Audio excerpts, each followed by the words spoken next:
వ్యక్తిగత కారణాలు మరియు ఆరోగ్య సమస్యల వల్ల కొంతకాలం రాజకీయాల నుండి దూరంగా ఉన్న వైసీపీ సీనియర్ నాయకుడు మాజీ మంత్రి కొడాలి నాని ఇప్పుడు మళ్లీ ప్రజల్లోకి రావడానికి సిద్ధమవుతున్నట్లు స్పష్టం చేస్తున్నారు. ఇది తాత్కాలిక విరామమేనని, త్వరలో పూర్తి స్థాయిలో రాజకీయాల్లో చురుగ్గా పాల్గొననున్నానని ఆయన తెలిపారు.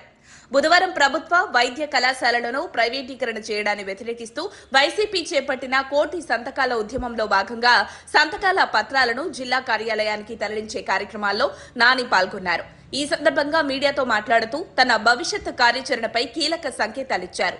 ఆయన ఆరోగ్యం గురించి మాట్లాడుతూ ఇటీవల బైపాస్ శస్త్రచికిత్స జరిగిన కారణంగా విశ్రాంతి తీసుకున్నానని, అయితే ఇప్పుడు ప్రజల్లోకి వెళ్లడానికి సిద్ధంగా ఉన్నానని చెప్పారు. ప్రజా ఉద్యమాల్లో కూడా భాగస్వామ్యం అవుతారని ఆయన స్పష్టం చేశారు. జగన్ సీఎంగా తిరిగి రావడంలో తాను చేయాల్సిన బాధ్యతను సమర్థంగా నిర్వర్తిస్తారని కూడా తెలిపారు. ప్రభుత్వంపై అవకతవకలు జరిగినట్లయితే వాటిపై ప్రశ్నించడానికి వెనుకాడబోమన్నారు. కొడాలి నాని తన దూకుడు శైలితో, ముఖ్యంగా టీడీపీ మరియు పవన్ కళ్యాణ్ పై చేసిన ముమ్మర విమర్శలతో వైసీపీలో ఫైర్ బ్రాండ్ గా గుర్తింపు పొందారు. అయితే ఈ అతిగా చేసిన వ్యాఖ్యలు పార్టీకి ప్రతికూల ప్రభావం చూపించాయని కూడా విశ్లేషణలున్నాయి. 2024 ఎన్నికల్లో వైసీపీ ఎదుర్కొన్న పరాజయం తర్వాత నాని సహా పలువురు నాయకులు రాజకీయాల నుంచి పాక్షికంగా దూరమయ్యారు. అంతేగాక ఏపీలో ప్రభుత్వం మారిన తర్వాత నాని అరెస్ట్ అయ్యే అవకాశాలపై ఒకసారి ఊహాగానాలు వినిపించినా ఆ వార్తలు నిజం కాలేదు. ఇదే సమయంలో ఆయన ఆరోగ్య సమస్యలు రావడం, బైపాస్ శస్త్రచికిత్స తర్వాత విశ్రాంతి తీసుకోవడం, గుడివాడలో ఆయన కనిపించకపోవడం వల్ల అనేక రకాల ప్రచారాలు వినిపించాయి. నాని లేకపోవడంతో వైసీపీ క్యాడర్ గుడివాడలో బలహీనమైందని కూడా అంటున్నారు.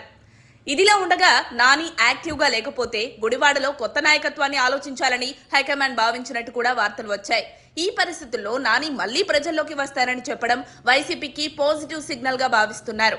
అయితే మరోవైపు ఆయన మళ్లీ చురుగ్గా రాజకీయాల్లోకి దిగితే అరెస్టులు లేదా కేసులు వస్తాయా అనే చర్చ కూడా మొదలైంది. ఏదేమైనా కొడాలి నాని మళ్లీ మొదలెడతా అని ప్రకటించడం గుడివాడలో వైసీపీ కార్యకర్తలకు కొత్త ఉత్సాహాన్ని తెచ్చే అవకాశం ఉంది.